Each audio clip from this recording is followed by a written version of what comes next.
Welcome to the Salmon Runs YouTube. Enjoy the video. In this video, I will explain how to fix a VW Jetta power window. First, let's diagnose the issue. Begin by checking your fuse box for a blown fuse. A 25 amp fuse is common for power windows.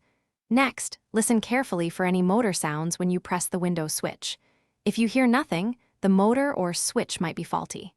Also, visually inspect the window switch itself for any signs of damage or loose connections. This initial check helps pinpoint the problem quickly. Now, let's access the internal components by removing the door panel. Start by carefully prying off any trim pieces and the window switch panel. You'll typically find 1 or 2 screws hidden beneath these. Next, locate and unscrew all visible fasteners around the panel's perimeter.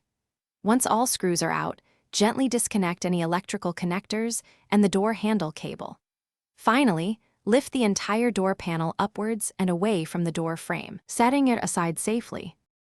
With the door panel removed, it's time to inspect the window's internal components. First, carefully examine the window motor for any visible damage or corrosion. Next, thoroughly inspect the window regulator assembly. Look for frayed cables, broken plastic guides, or stripped gears. These are common failure points. Use a multimeter to test the electrical connections for proper voltage and continuity. Also, ensure the window track is clear of any debris that could impede movement. Once you've identified the faulty part, proceed with replacement. If it's the motor or regulator, carefully install the new component, ensuring all mounting points align. Before reassembling, apply a silicone-based lubricant to the window tracks for smooth operation. Reconnect all electrical connectors and the door handle cable firmly.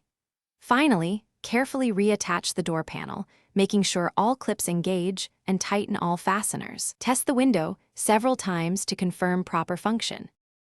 Thanks for watching. Consider subscribing if we helped you.